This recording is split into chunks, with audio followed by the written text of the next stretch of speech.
الحمدللہ رب العالمین والصلاة والسلام علی اشرف الانبیاء والمرسلین نبینا محمد وعلی آلہ وصحبہ اجمعین، اما بعد فاعوذ باللہ من الشیطان الرجیم، بسم اللہ الرحمن الرحیم۔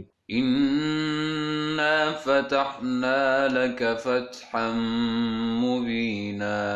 صدق اللہ العظیم۔ رب اشرح لی صدری ویسر لی امری واحلل عقدۃ من لسانی یفقہوا قولی، ربی یسر ولا تعسر وتمم بالخیر، آمین یا رب العالمین۔ اعراب القرآن سلسلے میں آج سے ہم قرآن مجید کی سورہ مبارکہ سورۃ الفتح کا گرامیٹیکل انالیسس شروع کر رہے ہیں، اور یہ انالیسس میں آپ کے لیے نہیں کروں گا بلکہ لسان القرآن کورس کی ایک طالبہ، اس کورس کی ایک بیٹی، اس کورس کی ایک بہن اس سورہ مبارکہ کا انالیسس کریں گی۔ جیسا کہ آپ جانتے ہیں کہ لسان القرآن پلیٹ فارم سے آپ کے لیے لسان القرآن کورس انگلش میں بھی پیش کیا جا رہا ہے، اور وہ لسان القرآن کے ہی ایک طالب علم ریکارڈ کروا رہے ہیں، اور ان کا نام تک آپ لوگوں کو معلوم نہیں۔ اسی طرح لسان القرآن کورس مکمل کرنے کے بعد جو گرامیٹیکل انالیسس کیے گئے ہیں مختلف صورتوں کے، ان میں ایک سورہ مبارکہ سورہ قاف کا گرامیٹیکل انالیسس اللہ کے فضل، اس کی توفیق، اس کے کرم سے کتابی صورت میں بھی شائع ہو گیا ہے، اور یہ ساری کی ساری محنت لسان القرآن کورس کے ایک طالب علم کی ہی ہے جو اس وقت آپ لوگوں کے لیے دستیاب ہے۔ تو قرآنی صورتوں کا گرامیٹیکل انالیسس ریکارڈنگ کی صورت میں یہ اسی سلسلے کی ایک کڑی ہے، اور انشاءاللہ تعالیٰ اس سلسلے میں سورۃ الفتح کا گرامیٹیکل انالیسس آپ کی خدمت میں حاضر ہے، اور اس انالیسس میں وہی طریقہ اختیار کیا جائے گا اور کیا گیا ہے جو لسان القرآن پلیٹ فارم کا طریقہ رہا ہے۔ تو انشاءاللہ تعالیٰ آپ کو اس انالیسس کے دوران میری کمی بالکل محسوس نہیں ہوگی، بلکہ مجھ سے اچھا انالیسس آپ کو ملے گا، اور یہ قدم جو ہے بہت سارے طلباء و طالبات کے لیے بھی موٹیویشن کا سبب بنے گا، اور وہ بھی انشاءاللہ تعالیٰ اپنے آپ کو اس قابل کرنے کی کوشش کریں گے کہ وہ بھی لسان القرآن کورس مکمل کرنے کے بعد قرآن مجید کی مختلف صورتوں کا گرامیٹیکل انالیسس کروا سکے۔ تو میں مزید وقت لگائے بغیر مائک دے رہا ہوں لسان القرآن کورس کی ایک طالبہ کو کہ وہ اللہ تعالیٰ کی مدد سے، اس کی نصرت سے اپنا پہلا کام قرآن مجید کے گرامیٹیکل انالیسس کا آپ کی خدمت میں پیش کریں۔ امید کرتا ہوں کہ آپ کو یہ پسند بھی آئے گا، اور ہم سب اللہ تعالیٰ سے دعا کریں گے کہ اللہ تعالیٰ اس کام میں برکت عطا فرمائے۔ اعراب القرآن سلسلے میں آج سے ہم قرآن مجید کی 48ویں صورت سورۃ الفتح کا گرامیٹیکل انالیسس کرنے کی کوشش کریں گے انشاءاللہ۔ یاد رہے کہ اعراب القرآن کا یہ سلسلہ ان اسٹوڈنٹس کے لیے مفید ثابت ہو سکتا ہے جنہوں نے لسان القرآن بیسک اور ایڈوانس کورس مکمل کر لیا ہو۔ جیسے کہ آپ اسکرین پر دیکھ رہے ہیں، سورۃ الفتح مدنیۃ وہی 29 آیۃ و40 رکوعات۔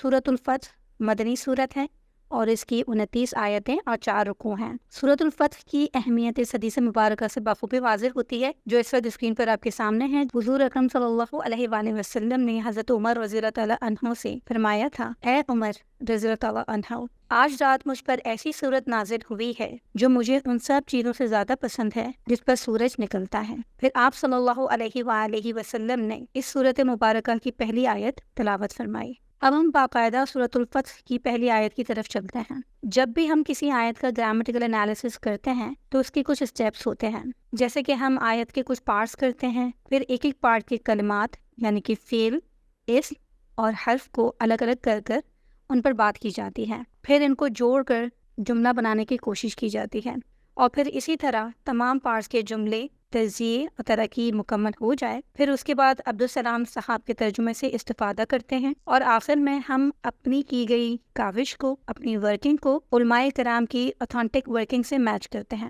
کسی بھی آیت کے پارٹس کرنے کے لیے ہمارے پاس 3 کرائیٹیریاز ہوتے ہیں۔ پہلے ہم وقت کی علامت دیکھتے ہیں، نمبر 2 حروف عاطفہ کا سہارا لیا جاتا ہے، یعنی واو، فا اور ثم ہمیں کسی آیت میں مل جائیں تب ہم آیت کے پارٹس بنانے میں ان حروف سے کام لیتے ہیں۔ نمبر 3 کرائیٹیریا، یہ کرائیٹیریا جملہ ہونے پر بیس کرتا ہے، یعنی کہ اگر ہمیں آیت کے بیچ میں کچھ جملہ جملہ اسمیہ یا جملہ فعلیہ مل جائے تب ہم وہاں سے بھی ایک حصہ الگ کر لیں گے۔ جملہ اسمیہ کی پہچان بہت آسان ہے، یعنی وہ جملہ جو انا سے شروع ہوگا لازمی ہے کہ وہ جملہ اسمیہ ہی ہوگا۔ اس کے علاوہ وہ جملہ جو کسی مرفوع اسم سے شروع ہوگا جملہ اسمیہ ہی کہلائے گا۔ اور اسم کی پہچان یقیناً ہم ابتدائی اور ایڈوانس لسان القرآن کورس کو مکمل کرنے والے اسٹوڈنٹس بخوبی کر سکتے ہیں۔ اسم کو پہچاننے کے 2 درجات ہیں۔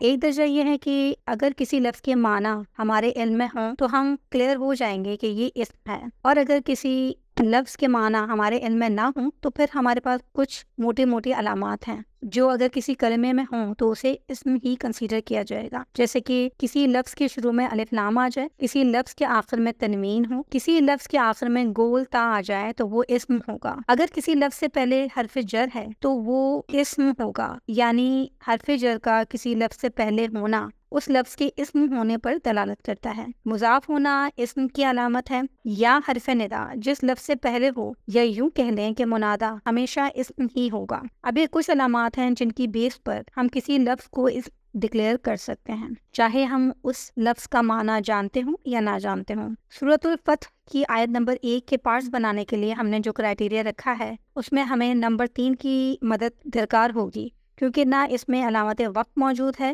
اور نہ ہی اس میں ہمیں حروف عاطفہ میں سے کوئی حرف نظر آ رہا ہے۔ کرائیٹیریا 3 کے حساب سے اس آیت کے ہم 2 حصے کر سکتے ہیں، ایک انا اور دوسرا حصہ ہمارا جملہ فعلیہ پر مشتمل ہوگا، یعنی فتحنا لک فتحا مبینا۔ اب ہم اس آیت کے کلمات پر بات کر لیتے ہیں۔ انا حرف از حروف مشبہ بالفعل۔ انا جملہ اسمیہ پر داخل ہو کر جملہ اسمیہ کے دونوں پارٹس کو یعنی مبتدا اور خبر کو اپنا اسم اور خبر بنا لیتا ہے، اور یہ 2 تبدیلیاں لاتا ہے، ایک اعرابی اور دوسری معنوی۔ یعنی جملہ اسمیہ کے مبتدا کو اپنا اسم بنا کر منصوب کرتا ہے اور خبر کو اپنی خبر بنا کر مرفوع ہی رہنے دیتا ہے، جبکہ معنوی اعتبار سے جملہ اسمیہ پر داخل ہو کر جملہ اسمیہ میں تاکیدی اسلوب پیدا کرتا ہے، جس کی بنا پر ہم اس کا ترجمہ بے شک، بلا شبہ اور یقیناً سے کرتے ہیں۔ گرامر کی کتابوں میں اسے حرف التوکید والنصب کہا جاتا ہے۔ جب ہم کہتے ہیں کہ انا اپنے اسم کو منسوب کرتا ہے تب ہمارے ذہن میں یہ بات رہنی چاہیے کہ اسم ظاہر بھی ہو سکتا ہے اور اسم ضمیر بھی، اور چونکہ انا کا اسم منسوب ہوگا تو یقینی طور پہ ہم وہی ضمائر استعمال کریں گے جو ہمارے منسوب ضمائر کے 4 سے ہوں گے۔ اسی لیے یہاں انا کے ساتھ نہ ضمیر منسوب متصل کا استعمال ہوا ہے، جمع متکلم کی ضمیر ہے یہ، اس طرح یہ انا پلس نا یعنی انا بنا۔ اب ہم آگے انا کے خبر کو دیکھیں گے جو کہ ہمیں جملے کی صورت میں یعنی جملہ اسمیہ، جملہ فعلیہ، شبہ جملہ کی صورت میں مل سکتی ہے۔ اگر جملہ فعلیہ ہوا تو فعل ماضی یا فعل مضارع کی صورت نظر آئے گی، جسے ہم محلاً مرفوع کہیں گے، کیونکہ گرامر والے جملے کو مبنی اور نکرہ کنسیڈر کرتے ہیں اور خبر مرفوع اور نکرہ ہوتی ہے۔ اس لحاظ سے جملے کو یہاں خبر کی جگہ پر استعمال کرتے ہوئے ہم اس کو محلاً مرفوع مانیں گے۔ فتحنا لک فتحا مبینا، فتحنا اس حصے میں ہمارے پاس فعل ہے، لکا میں لام ہمارے پاس حرف ہے اور کاف اسم ہے، فتحن اسم ہے اور مبینہ اسم ہے۔ فتحنا فتح فعل صحیح ثلاثی مجرد باب فتح یفتح سے، فتح یفتح فتحن کسی چیز کو کھولنا، پیچیدگی کی گرہ کھولنا یعنی فیصلہ کرنا۔ نا ضمیر مرفوع متصل و بارز، اس کا فاعل فعل ماضی اور جمع متکلم کا صیغہ۔ فعل ماضی کی گردان کے ان 12 صیغوں میں سے اس کا تعلق ہے جن کا فاعل ہمیشہ بارز ہی ہوگا، ضمیر کی صورت میں، اور کبھی بھی ظاہر نہیں ہوگا۔ لگا لام حرف جر، کاف ضمیر مجرور متصل واحد مذکر حاضر کی ضمیر، فتحن یہاں پر مفعول مطلق ہے۔ لسان القرآن کورس کرنے والے طلباء اس مفعول کو اچھی طرح پہچانتے ہیں۔ مختصراً مفعول مطلق وہ مصدر ہے جو منصوب ہو اور لفظاً یا معناً فعل کے موافق ہو اور فعل کے بعد اس کی تاکید یا اس کی نوع یا اس کے عدد کے بیان کے لیے ذکر کیا جائے، جیسے کلم اللہ موسیٰ تکلیماً، اور معناً جیسے قعدت جلوساً۔ قرآن میں مفعول مطلق تاکید ہی کے لیے زیادہ تر آیا ہے، بہت کم تعداد یا کیفیت یا نوعیت کے لیے آیا ہے۔ ضربتہ ضرباً اس کا معنی و مفعول کچھ یوں ہوگا، میں نے اس کو خوب مارا، اچھی طرح مارا، میں نے اسے مارا جیسے مارنے کا حق ہے، میں نے اسے مارا جسے مار کہتے ہیں۔ یہ ایک تاکیدی اسلوب ہے۔ اب سوال یہ اٹھتا ہے کہ کیسے علم ہو کہ مفعول مطلق تاکید کے لیے ہے، نوعیت و کیفیت کے لیے ہے یا تعداد کے لیے ہے؟